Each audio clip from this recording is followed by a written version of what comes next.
Mixed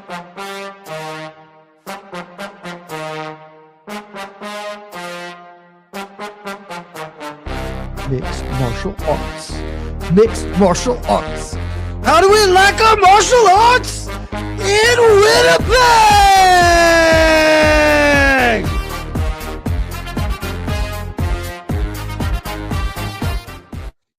Winnipeg. Okay, you gotta unmute yourself there, buddy. You muted me. You. Yes. This is so we could do this intro. Host gaslighting muted me. Yes, we do love our martial arts in Winnipeg, guys. We're back. We're back in scenic Winnipeg, Manitoba. I love it. I've lived there before. I've traveled there many times. I have family there right now. I have friends there, many friends there. One who we'll get to shortly. But thank you, everyone, for joining the UFC Winnipeg Gilbert Burns versus Mike Malott preview show. I am your host, of course, Alexander K. Lee. You just heard the voice of our humble and magnificent producer, Jed Michoud. Normally a co-host of mine. Normally the host or co-host. But today I wanted to bring in a special guest. No, show him now. Show his face. I want to bring our special guest. He's on site in Winnipeg, Winnipeg's own. Your boy, theScore's Nick Baldwin. Nick Baldwin, what's going on? Nick Baldwin, you are muted. I would also like to blame Jed Michoud for that. Yeah. Again, like just as you said, he muted me too. So, absolutely. You know what? I'm just the guest. I'm not the producer nor the host. What is going on? That's a great question. A lot is going on in the capital of Manitoba. As I look outside on this Friday afternoon, snow is on the ground. It's April 17th. But you know what? That's Winnipeg. And that's what the UFC gets for coming to Winnipeg, not in June, July, or August. It's great to be here. Thanks for having me on. And I'm excited to talk about UFC Winnipeg. Yes, we're Canadian flavored this week. I had to get at least one Canadian resident on. I'll tell people now. We'll have another. Nick, I didn't want you to do double duty. We'll have another Canadian on for Sunday's On to the Next One episode. Not a Winnipeg resident, so I want to get an outsider as well. But I mean, if we're talking about the show itself, we got to get the number one celebrity, as you said, in the capital of Manitoba. Nick, here's the thing: Baldwin. if you don't live in Winnipeg, you're not quite as cool as those that do. It's true. Like AK, like I love you. Yeah. You live in Toronto. You don't live in Winnipeg. No. But you know what? You did praise Winnipeg off the top, so yes, you're like halfway there. And when I lived there for like 6 weeks once, I 2 months, like 2 months, I felt cooler. Like you could feel the change. I think if I had stayed longer, it would have stuck. But like as I was there, I was like, man, I feel kind of different. Like Winnipeg, AK is like, it's kind of sick. So Does someday. 2 months count as living somewhere, or is that just a really long trip? I was living with family. I wasn't in a hotel, all right, or a hostel. Nick Baldwin. I had planned to stay, but are there hostels in Winnipeg? This is why you're here to answer I cannot these confirm nor questions. deny that.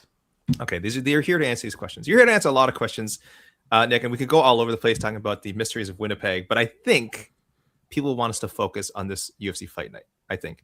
Now you've been covering the event all week. You were at the weigh-ins today, correct? You were probably at the weigh-ins? I was at the weigh-ins this morning, correct. Yep. Media day? Sorry, media day? I was there, yeah. Oh, my goodness me. Okay.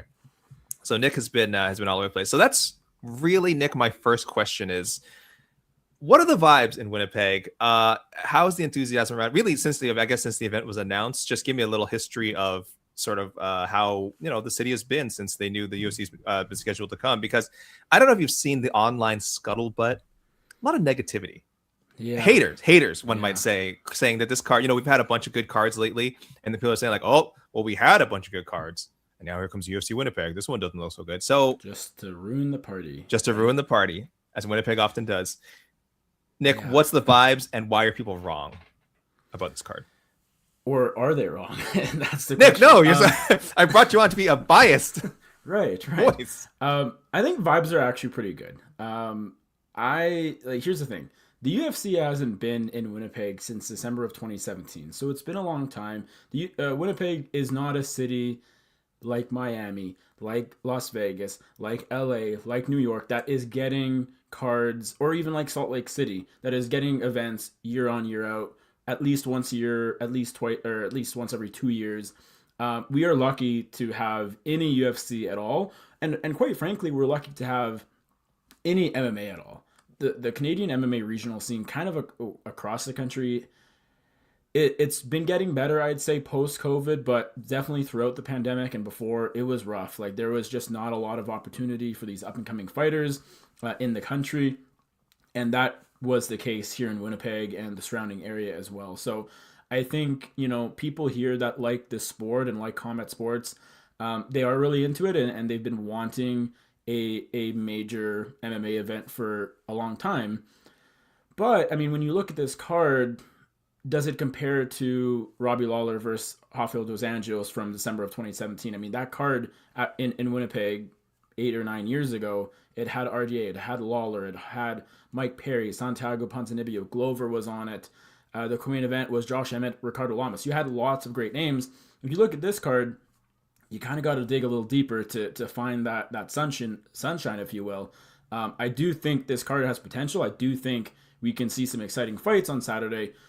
But would I be lying if I said everybody in Winnipeg and everyone who's going tomorrow night is super amped because this is just the best card ever? Well, it's not. I still think vibes are good because, as I said, Winnipeg is lucky to get anything. And again, is this the best card? No, but it is something, and something is better than nothing. Man, put that on the poster. Dana, if you're out there, you can use that. quote Nick Baldwin. Hey, if you don't know, now you know. Something's better than nothing. I love that. I love that energy. Yeah. So this is what only the third time I think that they've been to Winnipeg. Yeah, right? It was 2013. Okay. Was, I want to say, Rashad and Hendo. That's right. I'm just looking at it right now. Yeah, and it was a pay-per-view. Like it was actually a pay-per-view. UFC 161. I remember this at the time was also not kind of viewed as like a strong card, and even though this was during kind of still a boom period for the UFC. But yes, you had two former champions at the top, so can't complain about that. Stipe in the co-main, wasn't like obviously a huge name at the time, but now in retrospect, not too bad. Ryan Jimmo RP was on there. Alexis Davis was on the main card. Jake Shields and Tyron Woodley closed out the prelims in a truly, truly dreadful fight. That was a horrible fight. Okay, interesting. Sean, in hindsight, that was not a good card. The one in 2017 was actually a pretty good card on and off of paper. I feel. Yeah, I think that one is more fondly remembered for sure. I do think 161. I think I might have been at 161 if I'm not mistaken, and it was not super enjoyable. Oh, I remember Ryan Jimmo, how he won his fight. Now he was literally just like body locking Igor Prokayach and like carrying him across the cage and just holding him against the fence. That was horrible. It would only happen in Winnipeg. It would only happen. Honestly, I've never seen it anywhere else, and it only happens in Winnipeg. Yeah. So yeah, okay. So you're not sugarcoating this at all, Nick. You're not trying to tell us that this is shifting the landscape out there in town. Have you heard anything about sort of ticket sales? What's your vibe there? Do you think that it's probably not going to be a sellout? I think we can say that safely. What are the prices like as far as you know? Prices, I think they're slowly dropping, but I still don't think you're getting anything super cheap. Like I want to say 150 Canadian is probably what you're looking at for nosebleeds. And that's not horrible, but it's certainly not cheap, I guess. But yeah, like I don't think ticket sales have been fantastic. I know there's still lots available. Friends of mine have been, kind of waiting till the last minute. So maybe they'll get a good deal. Maybe they won't. And I know ticket sales were not fantastic in 2017 either. So that's kind of what made me think like we'd be lucky to get any card after that. But here they are. They're back. I'm excited. I think people are excited. But yeah, I wouldn't anticipate a sellout. But the reality is, again, because we're in a city that just doesn't really get much MMA action regardless, people are still going to show up kind of regardless of the quality of the card, I would say. Yeah, and we should add, it's not really a card quality issue. There's reports, of course, 327 that just happened in Miami. Huge event. It originally had 2 title fights scheduled. Of course, went down to 1 title fight. But you have to imagine that at least some people bought tickets when there were 2 title fights, and it's apparently not close to a sellout. It was not close to a sellout. I imagine the tickets were certainly more expensive, but even then, given the difference in card quality, you would think 327 would be a much bigger deal. Apparently it wasn't in the area. I don't know. You could say, talk about fickle Florida sports fans. So yeah. I think we're kind of just in an era right now where, I mean, it's been the case, like not necessarily talking about ticket sales specifically, but just like there's not a lot of star power that, headlines, news has been pretty slow throughout the year. And I think that all kind of translates over, right? Like I think, 327 was a great card on paper and it delivered off of paper as well. But Prohaska, Alberg, not household names per se. And I'm sure tickets in Miami were not exactly cheap. So I think it's just kind of a problem across the board. But ebbs and flows. It'll come back. Mike Malott, I would say not exactly a household name in Winnipeg either, but I guess he is supposed to right now, sort of Canada's golden boy. Certainly doing fine in the UFC, 6-1 now, 6-1, 6-1. You know, he had that stumble against Neil Magny, no shame in that. But now he gets a UFC main event. He's facing someone who has fought for their welterweight title. So I'm going to move on to our next question here. I think what people want to hear us talk about the fights a little bit. I don't want to dwell too much on, if Gilbert Burns loses, is he going to retire, blah, blah. I think we've asked that ahead of his fight before this one. I think it's just a constant thing, and, we'll touch upon it. But right now I want to talk about Mike Malott. Again, one of the people who, as John Anik would say, this card was built. How badly does he need this? Nick, how badly does he need this win? Can he suffer another pitfall against a veteran and we can kind of shrug it off? Or given the fact that he is 34, not young in athletic years, is this a must win if he has any hopes of actually, being a contender? It's a really good question, because I think a lot of people are looking from at that sort of point of view from, like, as it relates to Gilbert Burns. I think for Burns, and we'll get to him, I'm sure, on a 4-fight losing streak, that's the kind of scenario where, okay, this is a must win. But I do agree with you, AK. Like, I think for Malott, yes, he's won 3 in a row. Yes, he's 6-1 in the UFC and has been impressive and overall successful and is sort of the quote-unquote face of Canadian MMA right now. I do think at his age, and just given the opportunities he's already had, this is a very important fight for him. And I it's not a must win. He can certainly lose on Saturday and bounce back and find a different way forward, if you will. But this is a very important fight for him to win, because, as you said, he's 34 years old. Not a ton of, tread on the tires, but 34 is still 34. He's at welterweight. He's in sort of in between the lighter and the heavier divisions. Welterweight isn't typically one where you can be competing at a high level well into your 40s. So, I mean, he realistically probably has 4 to 5 good years, and that's maybe being optimistic. And even more important, I would say, is he's already had one chance to crack into the top 15 and kind of continue that rise up. It was against Neil Magny just a little over 2 years ago, UFC 297 in Toronto. He was on his way to winning that fight, and then Magny came back, 3rd round TKO late in the fight. And so I find this is a very similar matchup in the sense that he's fought 2 big names, if you will, 2 longtime vets of the division. Burns is a former title challenger. Magny had been in the top 5 forever. If he loses to Magny and then Burns, then all of a sudden we have this sort of, Mike Malott can't get over the hump, or he loses to these more experienced veterans. And I just don't know if he can really afford, at this point in his career, at that age, to lose again. So I won't go as far to say it's a must win. But I think it's pretty tricky for Mike Malott, if he loses on Saturday, to work his way back up to the point where he's actually fighting for a title and headlining pay-per-views in Canada. Yeah, I think even I'm trying to think of a path for him. I think even if someone let's say Islam retires within the next couple of years and opens up some spot near the top, the contender line at welterweight. I mean, we were talking about near the end of last year, like how kind of compelling it was getting with like Michael Morales, Ian Machado Gary, and Carlos Praches, like all these guys, and like kind of having a case where I'd love to see any of these guys fight for the title soon. So I don't. It sounds weird. Like I want to see Mike Malott get his name in there, and I'm not saying a win Saturday does that. But Nick, let's say best case scenario. Let's say he just trucks Gilbert. Let's say 1st round knockout within the first 3 minutes, cuts a great promo after, gets social media buzzing, makes the right call out. It's kind of a multi-part answer, Nick. What is the call out? Let's say again, doesn't win it. Let's say again, big knockout, not like wins a close decision. Big knockout. What's the call out? And who else do you put in front of him? And what do you think is a timeline for a title shot here? I'm trying to let's just like be fantasy book here, like this professional wrestling. You know what I mean? Yeah. Who does he have to beat, and when does that title shot come? Well, as you said, like there are a lot of guys kind of still waiting.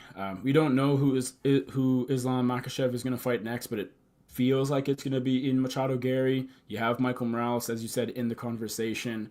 Carlos Praches, the winner of him and JDM, is going to be right in the picture as well. I feel like with Malott, if he wins on Saturday, they're going to keep kind of going this veteran route. Like I feel like Leon Edwards or Kamaru Usman could be next up for Malott.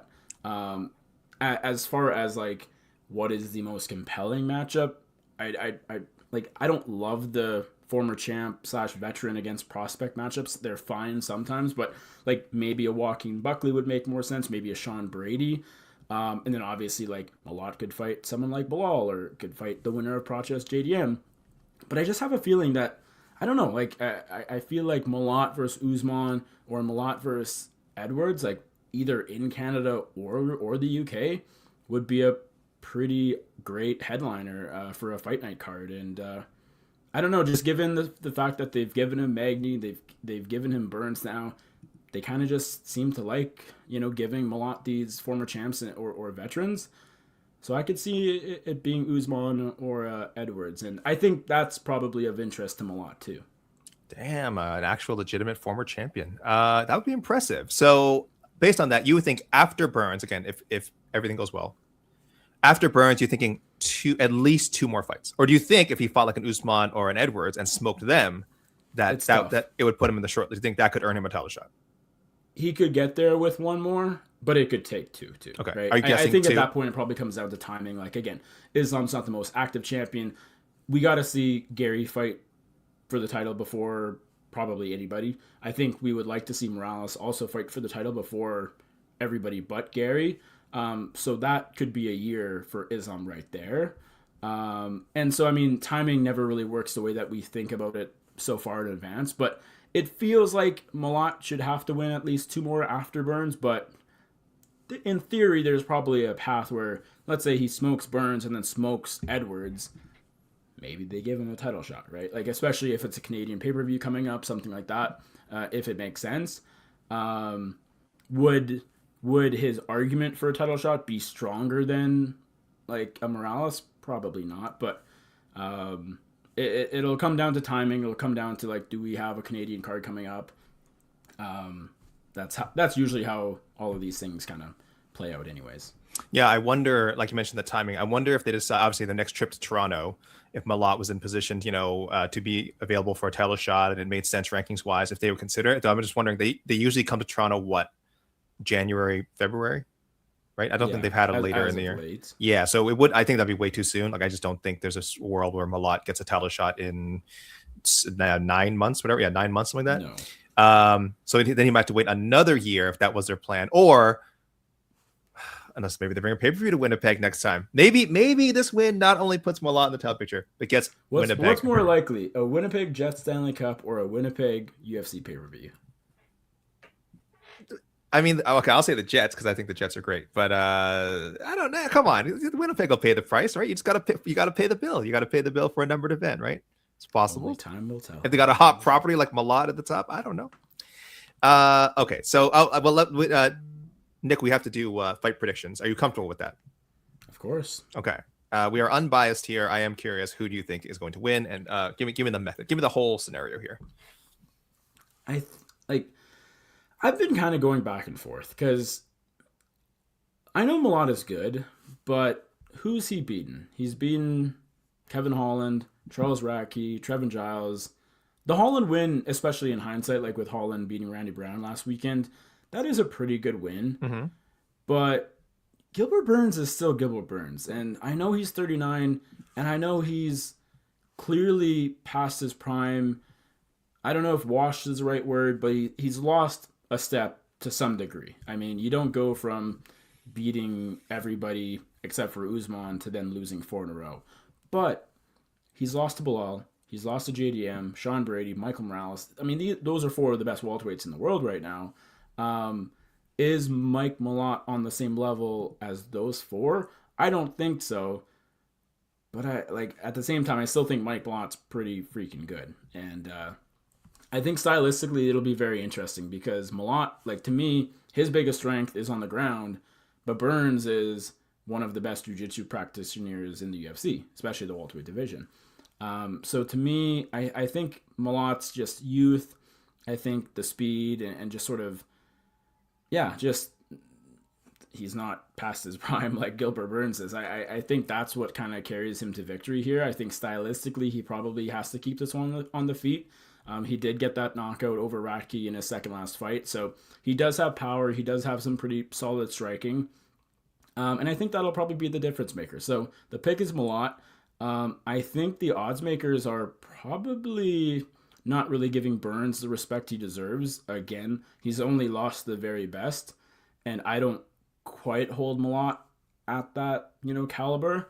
But it's just one of those, kind of passing of the torch type of fights. And I know we've seen the vet win those matchups as of late, like Usman Buckley a year or two ago, but it just feels like this is Malott's time. And more than anything, I just feel like Burns, when you lose 4 in a row, it's, it happens time and time again. You lose to the best, and you think, oh, well, he's not going to lose to that guy, right? And then he does anyways. It just kind of, it's inevitable.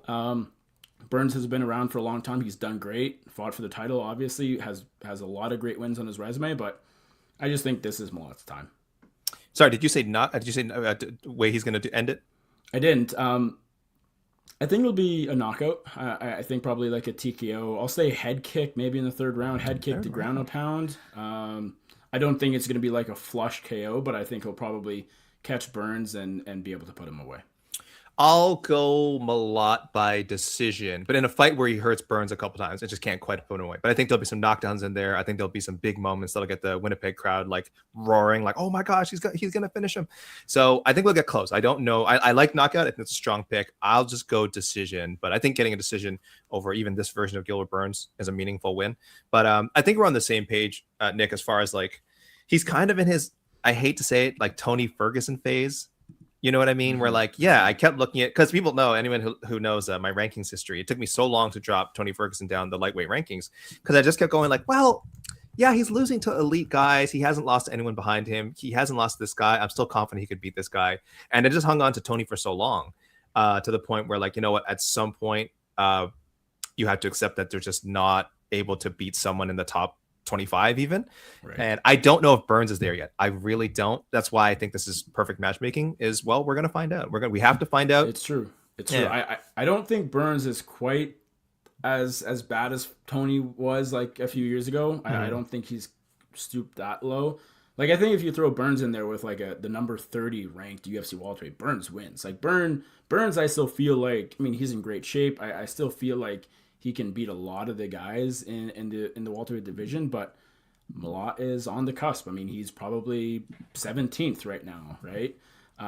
Probably should be a little higher. And so I just think stylistically not the easiest matchup because I feel like the grappling's gonna kind of counter each other, right? I think we're gonna see more stand up than grappling, and I don't think that favors Burns, especially just with at this point a questionable chin. I don't know. UFC has been doing a lot of sort of older, established veteran versus up and coming fighter matchups this year, which I approve of. I think I've said it on other shows. I think this is part of what's made some of the recent shows good is you have those, plus you have some squash matches, plus you have competitive matchups. So I think this is another example of that. And I've been like 50-50 on like figuring out whether quote unquote the older fighter is washed or not. So this one has me stumped as much as any of them. But yeah, I think we're both leaning Malott. But I don't think a Burns win would surprise either of us that much. So there you go. Yeah, feel free to start sending questions in. Just a few more topics here. Let's at least talk about I want to say co-main event. It's really a penultimate fight. Neither guy is ranked as far as I know. This isn't a fight with a ton of like championship stakes. It's a great fight. I love the matchup. Carla Phillips versus Charles Jourdain. But I will refer to this as a penultimate bout. Nick, you're the guest. You can call it a co-main event fight if you want. It's really just for simplicity's sake. But my real question is Charles Jourdain, is he a sleeper at bantamweight? Is he a sleeper like contender? We know he's good. We know he can hang around in this division for a while. 2-0 so far. Victor Henry, very good win. David Grant, very good win. These are top 30, top 35 guys. He's finished, by the way. And he looked good at featherweight at times, right? There was moments at 145 pounds where we were like, ah, man, this guy's got something. Like there was some great wins in there, some competitive losses. He is only 30 years old. He's in the prime of his career. Do you believe he can go on a run, Nick? What is his ceiling? What's the ceiling for Jourdain? It's tricky to know, just because he's been in the UFC already for 6 or 7 years. Like he came in relatively young, and so you could argue, he's, as you said, like he's only kind of entering his prime now. We're only seeing the best Charles Jourdain now. And I mean, I spoke to him at Media Day on Wednesday, and I mean, he truly believes that he's considerably better at bantamweight than he is at featherweight, just with the size, just with everything that goes into that. He's fully comfortable now at bantamweight. This is his third fight there. He made weight, seemingly easy enough this morning. And I mean, the results have spoken for themselves. He's 2-0 with 2 finishes at bantamweight. So he's in the right weight class now. Can he go on a run? I mean, if I had to like draw a comparison, this feels like a Rob Font or Chito Vera situation, where maybe not someone we expected to even make it to the top 5, but he does.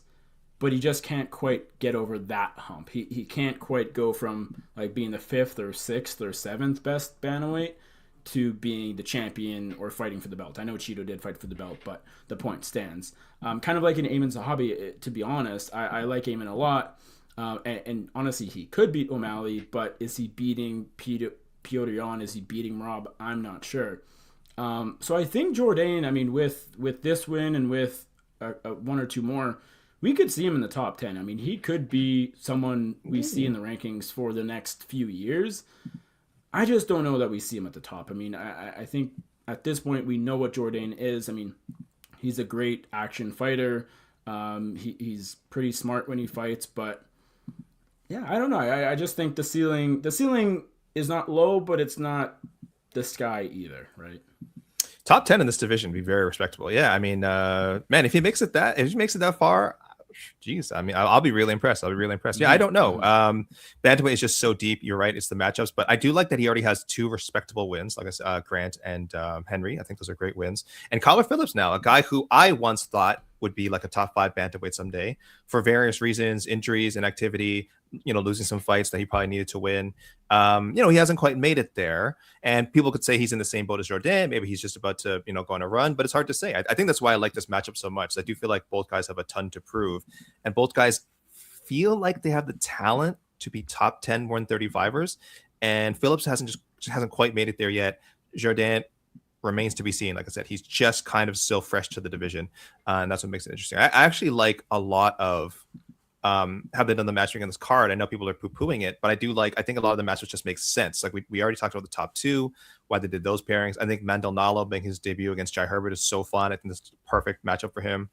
Jasmine Yasadavicius, she needs a bounce back after the very disappointing Manon fight. They give her a ranked sort of the lower end of the ranks, top 15 in Karina Silva.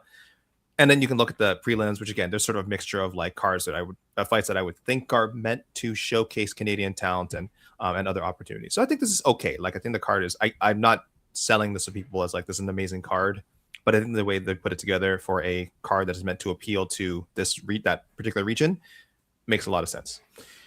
And you know what? Like there are some interesting storylines too. Like if you look deeper, and I will say like. Well, let me ask. But we need to don't spoil the graphic. Okay, Nick. We have a graphic. We have the next graphic of outside of the top 2 fights. Nick, outside of the top 2 fights, which Canadian might steal the show? I know you were just about to get right into it. You're such a pro, and we know each other so well. You were just going to flow into it. But I wanted to give Jed worked really hard in these graphics. I don't know if you've been seeing them all, Nick, as you've been speaking. Yeah, I to be honest, I was wondering if this was just like an inside thing or if everyone has seen these too. And the whole world has seen these. Crazy. That's Jed Michoud for you, I guess. Who is going to steal the show? Outside of Jourdain and McMillan. Yeah, I think the guy that you mentioned, Maldonado, has a really good opportunity to do so. I don't know if he would be my first choice in terms of like odds, because I think Jai Herbert could win that fight. Like that's a close fight on paper. So I don't think it's a gimme fight for Nalo, but I think in terms of potential, that could be a knockout. That could be a highlight reel finish. That could be the fight of the night. Maldonado, I mean, if you remember him from Bellator, from some of his Canadian regional fights, you know he has power, you know he's exciting, he has a fun style. And I think he's a really great addition to the lightweight division.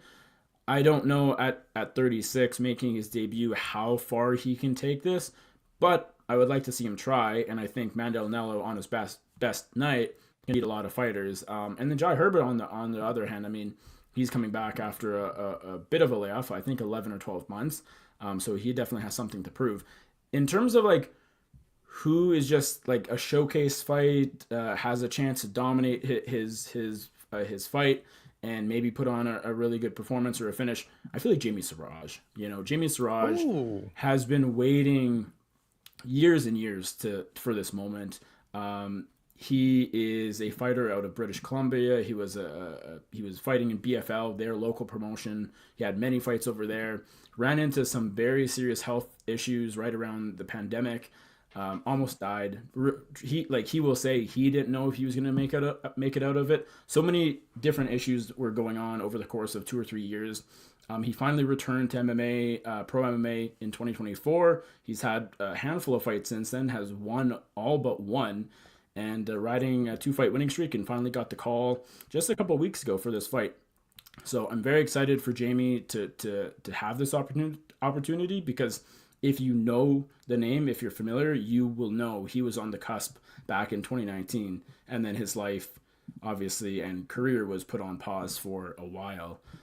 Just a very crazy story, and just truly remarkable what he went through and what he was able to get past and recover from. So I'm excited to see him in the UFC. Long awaited, well deserved, and he's fighting John Yanis. I think this is a setup fight for Siraj to look really good. Yeah, shout out to Chilliwack, British Columbia, big time. James Siraj representing. There are no fighters from Manitoba on this card. Am I mistaken? No, I don't think there's any in the UFC right now. I think Brad Katona was our only one. Oh man, it's okay. There's another season of the Ultimate Fighter come up. He should be used as a substitute. He should be the first 3-time tough winner. Listen, untouched. He is the master of the tough tournament. Okay, but we do have a lot of Canadian representation. Who do I think is going to steal the show? You know what? I'm shouting out the returning Tanner Boser. That was such a random signing. Went out on a win, right? Went on a win in his UFC, which I think we thought was his retirement bout at light heavyweight, but then came back, I think last year, back as a heavyweight, got a win, and now he's back in the UFC. So I don't know if Tanner Boser is just I don't know if he's here to stay. I don't know if he's just the opportunity came up, happy to get a UFC paycheck, maybe sign on for a couple more fights. The man is unpredictable. There was a time where he was like very much viewed as an intriguing heavyweight prospect. Cause I mean, he would have been in his like 28, 29 when he first sort of popped up in the UFC radar, and when he got signed, and we thought, hey, fresh blood. Didn't work out. He loses fights to Cedal Gane, the GOAT, Andrei Arlovsky. There's no shame in it. But now he's back. He's got a fight with Gokhan Sarakam. A tough matchup for sure, but I don't know. I feel like Boser could have a moment. This is another really fun story on this card, in my opinion. And what I was going to say before you Canadian not rudely interrupted me, was that I feel like if I wasn't here and if this wasn't in Winnipeg, I'd be kind of crapping all over the card. Why tune in, blah blah blah. But you know what? Spending the week here and sort of around the fighters and talking to them at media day, you do kind of get an appreciation for cards that otherwise don't have a whole lot going for them. Hearing Tanner Boser talk about the moment he found out he was back in the UFC, he got a job at a maximum security prison out in Alberta, where he lives, and I don't think this was on his radar at all from the sounds of it, and he kind of just got a call out of the blue, and he was looking for fights, he still wanted to compete, but I don't think the UFC was really on his radar just because he was there and his time was up. Why would he think he would come back, right? But yeah, I mean, now he has an opportunity to kind of continue where he left off, and I don't know if Tanner Boser can make much of a dent in this heavyweight division, but you know what? There's not a whole lot of heavyweights trying right now, so maybe he can. So yeah, it's just kind of cool stories like that I didn't think we'd see Tanner Boser back in the UFC, but I'm glad he is, because he's a nice guy, he's a character, and heavyweight can always use more talent. It's funny, as you were talking about him working at a prison, I felt so bad for him because I feel like there was people shout. It's hard to earn a lot of respect when people are probably shouting, you got 29-28 by Andrei Arlovsky. It's probably like they're not very intimidated by you, but I mean it is again, it is the heavyweight goat. Yeah. So what do you do? Olajuwon Dream, don't put up this comment, Jed. He's ruining my next segment. I will get to gambling notes in a moment, my friends. I will get to gambling notes in a moment. First, I have to ask Nick, straight up, 9 Canadians fighting. How many win? Oh, geez, put me on the spot, aren't you? How many win? Yeah, you're gonna hurt some feelings here too. You're on site to count. Of course. Okay, so I got Malott. I think Jourdain does win as well. I got Malott winning. I think Jasmine wins, so that's 4. Wow. Okay, 4. Top of the lineup. It's 4-0. I'm gonna take Julien LeBlanc too. Okay, slight underdog. Yeah. You know what? I don't know if Bozer gets it done. I think that's a tough one. Okay. I'll go Croden. I think Jamie Lynn wins. Oh. I think Siraj. So I think we got 8. I think 8 out of 9. I think this is going to be a good night for Wow. 8 out of 9. I don't know. If you look at the prelim card, especially Jordan Phillips can go either way. Malott Burns can, in some respects go either way. But I think a lot of these prelims, like I don't see JJ Aldrich. JJ Aldrich. I mean, she could. She's I tough, guess that's man. that's a close fight, but that's a really close fight. Yeah, true. But they should comfortably win half the fights, and more. Sorry, not half, but they should above 500. They should comfortably finish above 500. At least 5 out of 9. Like if that was like minus 200, like them finishing above 500, I'm taking that bet. Oh no, I think it'd be higher. Yeah, I'm not a betting man. No. I think you're right. I think that they hopefully booked this with the idea of at least sending Canadian fans home happy, because it hasn't always turned out that way. UFC 297. It has not always turned out that way. That was a rough card and a rough night for Canada. But the 2 women who fought won, and all the men lost. That was rough. Okay, yeah. So I wanted to, people are talking about the odds. Yes, people. Of course, we're going to get to the odds. A little side no bets barred segment. Nick, an all Canadian parlay. Have you looked this stuff up yourself? No. Okay. If you were to pick all Canadians, all of them favored except for LeBlanc, who's very slight underdog. Bozer, very slight underdog. The plus 9,000, this is per FanDuel, plus 9,136 odds. A $2, and we're only going to talk toonies here, people, because I don't want you to bet any of these. They're super long shots. If you must, just good old Canadian toonie. Okay, we're not doing nothing crazy. You could be using theScore bet right now. This is Canada. I'm not familiar with that website. Right. A toonie bet on that all Canadians winning, $182.73. Okay, if you were only to go favorites, a little more boring. So that takes out LeBlanc, takes out Bozer. Only plus 1646, and you would win about $33 on a toonie bet. Now the anti-Canadian parlay, Nick. If you're if you're expecting everything to go wrong and 7 of the favorites, the Canadian favorites, to be upset, the odds are plus 254,166. A toonie, throw a toonie down, all the Canadians lose. Okay. Guess what? You just made $5,000. So would that be worth it? Probably. You could buy a lot of. I didn't say that out loud, did I? You could buy a lot of fun things. If we're actually giving sound gambling advice, which we're not, because you should never bet on MMA because MMA is chaos. I think taking the top 4 would be comfortable. Right? You would be very comfortable with Malott, Jourdain, Nalo, and Jasmine, right? Jourdain's, I don't know if comfortable is the right word, but I think he's gonna win. So. I think Nalo was really the shaky one, just because again it's his first UFC fight. You just don't know. And Jai Herbert, like you mentioned, is not a bad opponent. Jai Herbert's not like he hurt Ilya Taporia. We'll always talk about it. We will never forget. So there you go, guys. Again, don't bet on MMA. I just want to throw those out there. Nick Baldwin, very optimistic, possibly 8 out of 9 Canadian winners. But as you're saying, if every Canadian loses, is that just the end of UFC in Canada? Like, do they just not come back? That's the end of MMA in Canada. I just think we're done. Just shut it down. Boxing. There. Worst case scenario. Let me be. I mean, obviously anyone can lose any fight. Riots in Winnipeg. I feel like 3 is the worst. Like 3 winners is the worst possible. And there's 9. Yeah, 3 would be pretty bad. And I think that's it. If there's less than 3 somehow, you should shut it down. Because the thing is, like, something went wrong. Most of these Canadians are the betting favorite. As 7 out of 9. Yeah. So 3 would be pretty bad. Cannot happen.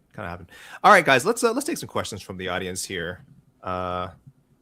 I'll just send another prompt in here. Sorry, I'm not looking at the screen right now. What do we got, producer Jed? What questions we got? I know you've earmarked some already. Can you hear me, fellas? Oh, here he is. Hi. Jed, can you give us some betting advice? No bets barred. Are you doing any Canadian themed bets here? No. You could have some fun little gimmicks going on. What's the climb? On this card. What's the climb bet? You're not skipping this weekend, are you? No, Jed. I'm not, but I actually have to see. Let me look and see. I don't remember if I only did 1 or 2, so I'm about to see. Why would you do 2? I may have parlayed. I didn't. I only did Mike Malott as my climb. Okay. That's the climb. I was thinking about parlaying Yazdavicic in there as well. Didn't she screw you before? Yes. She technically she didn't. Manon did because Manon blew her up. Yeah, it was go the distance, right? I just had the over whatever it was. It was like, yeah, Manon Fiorot doesn't finish people, and Yazdavicic hadn't been finished him forever, and she got annihilated. Yeah, that was rough. Honestly, it was the exact same thing that happened when Macy Barber got killed by Alexa Grasso. I think maybe stop. And Tatiana Suarez. Like these people who don't finish people are ruining me. No more women's MMA overs for the rest of the year, maybe? Maybe not. Something's in the water, man. Where we go. Yeah, something's in the water. You could do a Jamie parlay. You want to do a little Jamie Lynn Horth and Jamie Siraj if you're feeling not your best. A Jamie parlay. Not your best. Not your best. What's JJ? What does JJ stand for? Does one of those J's stand for Jamie? Let's hold on. Let's see. That's a great question. I think it might just be best JJ. I see. It's just straight up JJ. So I don't know. Terrible. Not a lot going on in this card. You boys have done an admirable job of trying to keep things interesting. I have pulled a few things. First, I just want to shout out our dear friend, Lazy Bed. My first time seeing Nick, but I'm getting a Mark Vologden of MMA media vibe. Baby-faced killer of an indeterminate age. Nick, tell the people how you are just a wee 17-year-old laddie.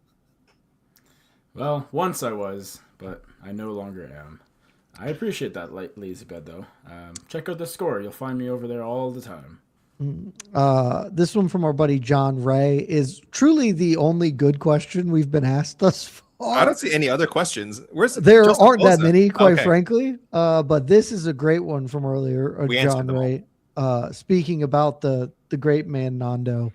Is Rat Garbage the best nickname in MMA? It's very good. He has said that apparently people are calling him Mango now.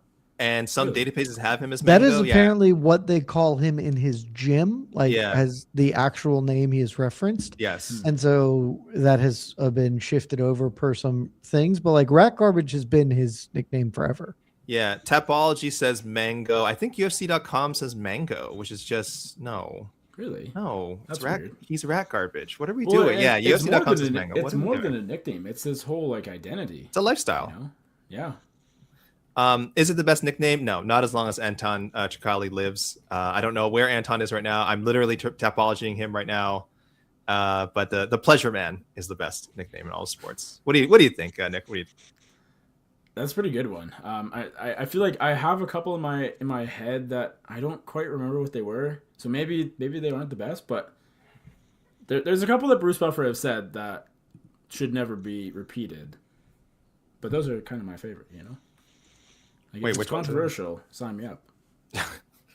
Violent Bob Ross. Shout out to Violent. That was Bob a good nickname. Ross. Yeah, very good nickname. Yeah. Another one from our dear friend Lazy Bed that just came in, and this was one I was thinking of earlier this week, and very relevant to this weekend. But did the UFC drop the ball by not having Ayman Zahabi versus Sean O'Malley on this card instead of on the UFC White House card? Does it serve a greater purpose?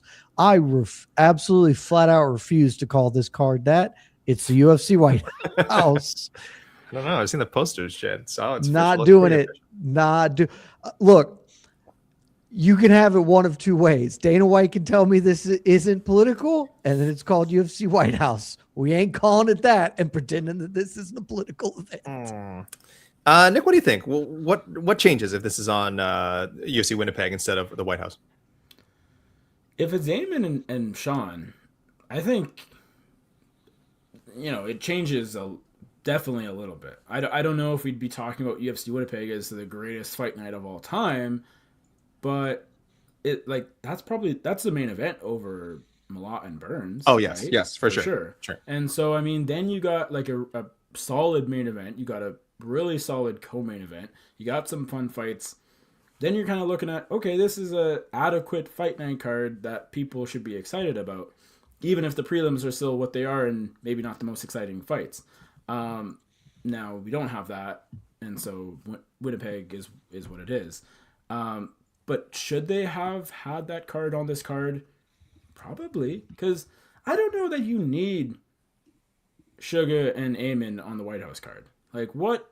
Yeah, I think O'Malley is a really great addition, but you could have had O'Malley, Sandhagen. Like, you could have done Eamon and, I don't know, like Eamon and Rob would have been a good fight to have on this card, or Eamon versus somebody. Eamon is the highest ranked Canadian fighter in the UFC, if I'm not mistaken. Does that sound right, AK? Like, in hindsight, he probably should have been on this card. Eamon versus Sugar doesn't feel like a fight we absolutely need. Yeah, I kind of agree with the commenter. Like, I agree as well, but it'll be very funny when Eamon wins a split decision over Sean O'Malley at the White House. So I don't know if I can put a price on that, because that would be incredibly hilarious. If it happens in Winnipeg, we're like, oh no, this is terrible. Blah. It happens at the White House. I mean, it'll be terrible, but also insanely funny. So like, you know, there's a chance that every American on that card could lose. Very good chance when it's like U.S. versus U.S. Yeah, which is again, there's not. There's not. Eamon Zahabi is not good, and so Sean O'Malley is going to beat him. That's why that fight is happening. Climb it. Climb it. Split decision. I will 100% be climbing. You climb that. I don't know. I guess all the odds supposed to be up by now. You climb that. I will absolutely be doing that. You climb that.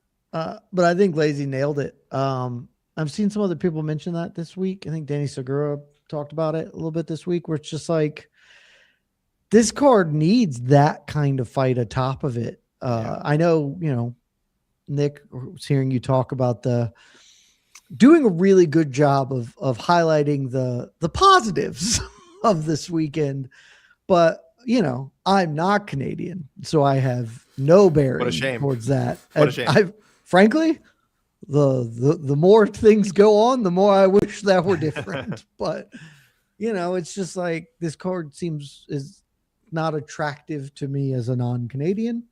And that would be something very helpful. And I don't think it adds much to the White House card, if anything. Mm-hmm. And you could replace that very easily with any number of fights on the White House card, whereas it would be a meaningful matchup here. So good comment, Lazy. They sell out they sell out the arena if this is O'Malley. Almost. That feels almost certainly true, correct? Mm-hmm. They would. Yeah. Yeah. Even so, it'd be tough. Just like, I think it's just tough to sell out. I don't know. I guess with O'Malley, they probably would. I think with O'Malley, they would. O'Malley is a star. I feel pretty confident with O'Malley. Not like in advance, but I do think, like I said, Nick, as it comes to towards fight night and the ticket prices start dropping, I think by fight night, it would be like 98% capacity, something like that. You can't compare Sean O'Malley and Mike Malott, or even Gilbert Burns. You just can't, in terms of star power. Mm-hmm. I would like to shout out our good friend Mike Heck, who is out here in the comments. Also, our good friend Guillermo Cruz, who is out here in the comments, and I lost Botafogo, of course. Botafogo, yes. Yes. Also, Guy dropping some knowledge. Carvajal's past name was Cara de Combi, which literally means face of a VW van. That doesn't sound nice. That's like shoe face. Why do they keep doing that? Shoe face. Shoe face. Why are they doing this? They're fighters. It's not a very nice thing to say to people. Do you guys remember Corey Anderson's original nickname? Beast in 25-8. That was the actual greatest nickname in the history of combat sports. I still do it. That's how I live my life. Yeah. Outside of the fourth confines of the fourth dimension. This is, I don't know if there needs to be too much said, but from Veggie MMA, I never considered this, and I'd like your thoughts on this comparison. Is Mike Malott the next Jordan Meehan? Has potential, somehow never made it over the hump. I got a lot to say about that. I saw the question earlier, so I am prepared. It's a really different story because Jordan Meehan fought like 30 times. No, actually not 30. Yeah, like 30 times before he quote unquote got his break. Like he came from like a martial arts family, obviously, and like I think was pushed very early on to sort of be like, oh, one day, be a pro, someday become a UFC champion. And by the time like we saw him on the big stage, I think he was very skilled. I also think he was like somewhat broken down. And he was only in his 20s when he debuted in the UFC. So I know it sounds crazy, but he had a lot of mileage. And I think because of his experience, he also got kind of thrown right to the wolves. I'm just looking back here. Matt Brown was in there. He lost to him. Thiago Alves, Bilal Muhammad. Later, Bellator fought Jason. I did not know Jordan Mein was still fighting. Nick, did you know this? As of 30 seconds ago, when I checked his topology, yes. He just fought in February against Johan Linus. He's riding a 2-fight winning streak, and he is 1-0 in 2026. Wow. So never say never. Jordan Mein never say never. Might be back for a third UFC stint. He might defeat Islam Makhachev. Yeah, I think it's different because Mike Malott, unless you were in the know, and I wasn't. I actually was not familiar with Mike Malott before he started got on the UFC's radar. Was not super familiar with him. Jordan Mein was fighting in Strikeforce. He was like a guy who, if you had even back then, like what would be considered like a casual interest in MMA, like you were familiar, and there was some buzz when he came in. Mike's kind of been like a pleasant surprise, and after, of course, he got his first 2 wins, we were like, oh wow, we looked at his record, we looked at sort of like, very clean looking record, good person, good and comfortable in front of the camera, good looking guy, and we said, oh, this guy's clearly a star. Me in the past was just a little bit different. It was just that we had seen a guy who with we were all ready to see him like step up and fight, as you can see who we ended up fighting, like top 25 guys like right away. And there was mixed results. And I just think it's a guy who's just been in the game a long time. So I understand the comparison, but I think their arcs are pretty different. Mein is maybe closer to like a Rory McDonald that didn't quite get over the hump. I think that's especially right. Like starting out so young. Yep. Mike Malott also, a lot of people don't realize, like, he lived in Sacramento and trained out of Team Alpha Male for a long time, and he coached out of that gym as well. So like when I first heard the name Mike Malott, and I did hear the name like 10 years ago, but I wasn't really familiar with him as a fighter too much until like the UFC or leading up to the UFC. But like he wasn't he wasn't at the forefront of the Canadian MMA scene the way that Jordan Mein was. He was, living in the States for a while. And so I think that's a pretty key difference too, is that he wasn't like spending years and years on the Canadian MMA scene. And then of course he comes back to Canada, now lives back home in Ontario, and has kind of taken over this, like, I'm the face of Canadian MMA. But yeah, I think like, and also to answer the question in a different way, like I think Mike Malott has a better opportunity of breaking through more than Jordan Mein did. Like Mein had the opportunity. Obviously it didn't work out, but I think Malott is going to be remembered as like, I mean, if he beats Burns, he's in the top 10 or close to it, and he could win another fight after that. So I think there is a chance that Malott is the top 5 or top 7 welterweight in the next 12 months or so, right? Yeah, he's already, I would feel like, got a bigger push than Jordan Mein did. Jordan Mein got big matchups, but there was never that sense that they were pushing him as a Canadian star. Now, maybe we had a few more options back then. So maybe that's why Malott and Jasmine and some of these other fighters are kind of getting that push by default. But yeah, it's a totally different landscape now. But hey man, congrats to Jordan Mein, still fighting, still winning. Damn. Crazy. Genuinely had no idea that Jordan. I thought he was retired. I literally thought a few months ago. That's N1. I'm pretty sure.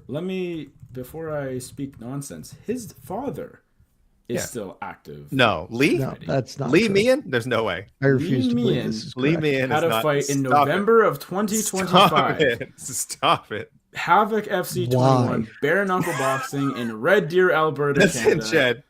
This family's about What that type life. of nonsense are y'all getting up to in the backwoods of Canada? Lee Meehan had 3 fights in 2025. Hey, we got bare knuckle up here. And in he went How old Lee is he? Meehan is 58. Guys, He went 2-1 in 2025. Has guys, yet to come back for 2026, but I don't accept this. This is family terrible. is in their DNA, and that'll never.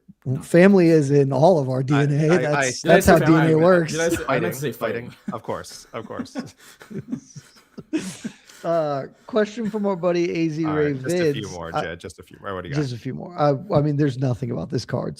But I don't know if y'all saw this. A lot of fights this weekend, including yesterday. We had old PFL Belfast. So AZ Ray wants to know, did y'all check it out? What were your thoughts on the PFL card last night? I think I went back. I think I watched a little bit of the start, and then I think I went back and watched some of the highs stuff. Listen, we got some cool finishes. We got some, really Winnipeg, will be very fortunate if Winnipeg kind of plays out that way, though I'm sure they'll be hoping for a different ending. because though they did have some of the, the hometown, I say hometown, not all the fighters from Ireland, but hometown talent win. It did end a little bit of disappointing fashion. Dara Kelly, who, was not the original headliner. Of course, this was supposed to be a big showcase event for Paul Hughes. Paul Hughes got injured. It happens. Kelly got moved up. Some fights got shuffled around. And he gets smoked. He gets smoked by a veteran, Bellator veteran, JJ Wilson. It happens. But outside of that, just had a good feel to it, right? Had a good feel, like Thursday, unopposed, middle of the day. How do you watch it? On the US, it was what? ESPN app and ESPN2? Correct. Okay. So and the app is on your phone? The app will... Mine was on my television screen. Okay. But yes, it's like the app that we would traditionally watch UFC stuff. Okay. And then the main card was on ESPN2. Yeah, we had it on YouTube in Canada. Fight Network, shout out to Fight Network. Apparently they were broadcasting it. I did not see it advertised anywhere. If you go to pflma.com, was not listed on there. Had to be a very friendly person on YouTube, on Twitter, who showed me. So big thanks to them, so I could watch some of the card. It's a bit tough going watching some cards up here. I think the American cards we still don't get. I think it's only because this card was in Ireland. I think that we actually got it on YouTube, but I could be wrong. I'll be checking Fight Network on YouTube going forward. But it was a cool. Canada. What can we say? The professional fighters, the League of Professional Fighters hates Canada, Nick, apparently. But Nick, I don't know. Did you watch any of the show? I didn't. I saw a couple of the highlights after the fact, like yourself. JJ Wilson, I mean, that was a crazy knockout. There's another spinning. Dean Garnett. Boy, Dean Garnett that was real nasty. This dude, and he was involved in what I thought was, I think it was my favorite fight. Maybe my second favorite fight of last year, was it? Oh gosh, I can't remember his name. This fight is available on YouTube, by the way. This fight is available on Topology YouTube. If you have not watched Dean Garnett and Lewis McGrillen. Sorry, this was 2 years ago. Dean Garnett and Lewis McGrillen. Holy, that is the craziest fight. That's one of the best fights of the last 10 years. It is so good. Watch that on PFL MMA. I'm assuming it's still there. This guy is just excitement. I love Dean Garnett. Yeah, man. I watched the whole card tip to tail yesterday, and I had a lot of fun. Their pacing was pretty good. They did the best they could. They tried to get Paul Hughes into the booth to do a little commentary. Didn't go great, but I like that they're trying that. They're giving their stars opportunities to maybe branch out. It didn't go super poor, but I'm not sure broadcasting's in his future. But fights were good. Thursday had no competition, and it moved quickly. Well done from PFL. I enjoyed PFL Belfast, and main event was sick, and the Garnett KO was sick. There were a couple of other good things going on as well. Tyson Pedro, remember good old Tyson Pedro. What an effort. Almost scored what maybe would have been the comeback of the year, depending on how you view Carlos Ulberg and whether that's a comeback or not. And then didn't. So that was tough for him. But PFL was fun last night, guys. So check it out. Yeah. If you are so inclined. It's kind of been fun. Even last year, I was telling people some of those PFL cards last year were really good. Only because again, we kind of have the situation where you've got some squash matches going on. But that's what fun kind of non-major league. Sorry, PFL non-major league MMA is supposed to be. But guys, check out the PFL if you can. Honestly, the cards have been good. You're getting a lot of finishes these days. So pretty solid stuff. Might be called Bellator pretty soon. You never know. I hope. Or just fights. Fights, of course. Fights. Just fights. From our buddy Warship. Speaking of fights, Mark Vologden, he got his contract from Contender Series, had one of the better fights that's ever been on Contender Series and one of the best fights of 2025. What do you expect from him in his debut tomorrow? Interesting to note, and actually this also leads me to a question I can ask you, Nick Baldwin, as boots on the ground. I was under the impression that Mark Vologden missed weight because he came in at 138.5 pounds. I was then informed that fight had been changed to a catch weight of 139, at which point his opponent, who came in as the last man to weigh in, weighed 139. Was it clear to you before Vologden weighed in that this had been moved from a bantamweight bout to a catchweight bout? Because I learned that well after the fact this morning. Yeah, well, I knew not until he was coming out, but I'm pretty sure Fitzgerald said on the mic as he was introducing Vologden that it was a 139-pound catch weight. I don't know why. I'm guessing it was on Castaneda's side just because he was so he was late. the last man to the thing and after everyone else. Sure. I was sitting there for an hour and I was like, I don't know if I can wait much longer for this Castaneda guy to come out, but he did come out. And so I'm guessing he just had a tough wake up, but I don't know that for sure. That's what it seemed like. I was hoping that they would both miss weight organically because that would just be fun. But instead we happened. AK, I know you saw the Vologden fight last year. Nick, did you see the Contender Series Vologden fight? What do you anticipate from this very, very exciting young man, in my opinion? I don't think I saw his fight on the Contender Series. I may have, to be honest. I don't know. It all kind of blends together. At 25 years old, it's a great age. I gotta say, it's a fantastic 2000 is just a great year to be born. So Vologden, you know what? I mean, he's not fighting a Canadian in Winnipeg, so just on that alone, he absolutely has a chance to win this fight. I think it'll be a good one. John Castaneda has been around as well, a lot of experience. But yeah, this is a good test for Vologden. I think he'll look good.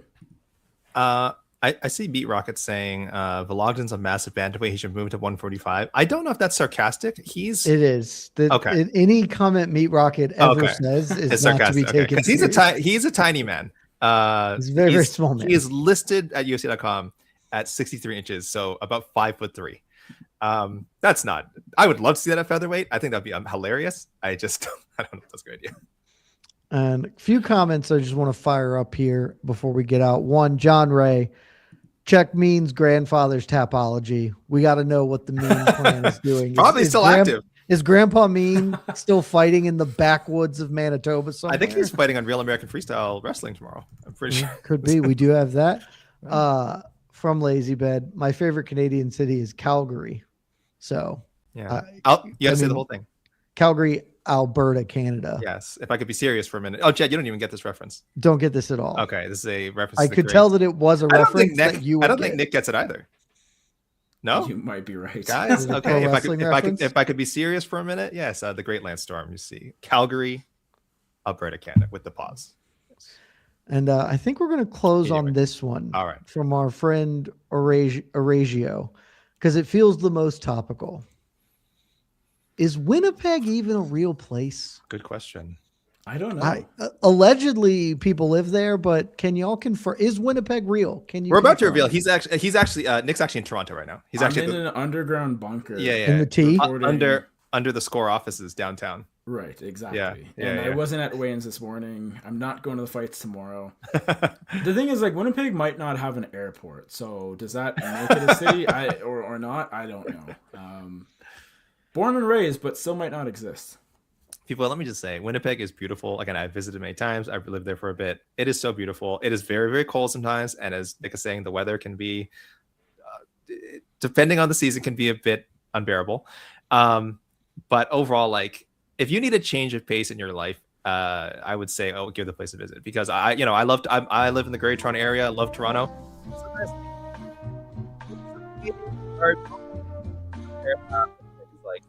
I don't know, it's fresh, it's crisp.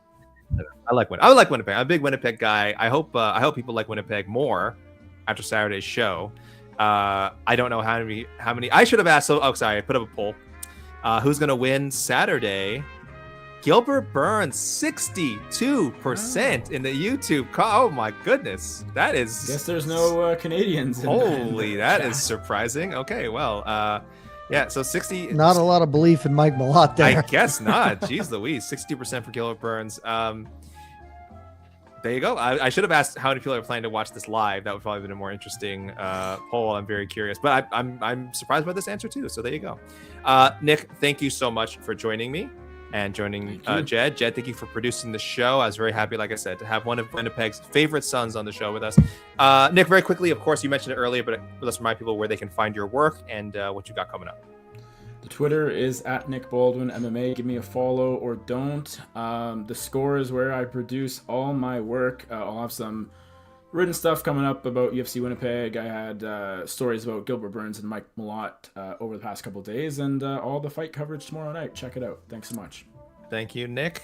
Thank you, Jed. And guys, we'll have pre-fight Q&A ahead of. Am I supposed to be on that, Jed? Should I be on that? I mean, you can. I think Mike's going to do it. Mike's the Q&A man, but I don't know. Mike's definitely not going to do it. Mike's at RAF tomorrow. Who's doing it? You? Yes, my current plan is that I'm doing I'll let you I know. mean, we'd love to have you. I feel like we got to keep things Canadian around here. But either way, yes, we'll have a pre-fight Q&A. We'll have, of course, a post-fight show, and you guys will have on to the next one with myself. And did I say it was a surprise? I don't know if it should be a surprise. I should advertise. The great Jay Anderson will be joining me. The great Jay Anderson will be joining me. So there you guys. He's a visitor to Winnipeg, and he'll be joining me when he's back in our part of town. But for Nick Baldwin, for Jed Mashu, and for myself, and for MMA Fighting, thank you all for tuning in. And Giver. I don't know what that means. Giver. Y'all. Give? Give her what? Give her birthday gifts? Happy her. birthday, AK. Just give her. Love y'all. Bye.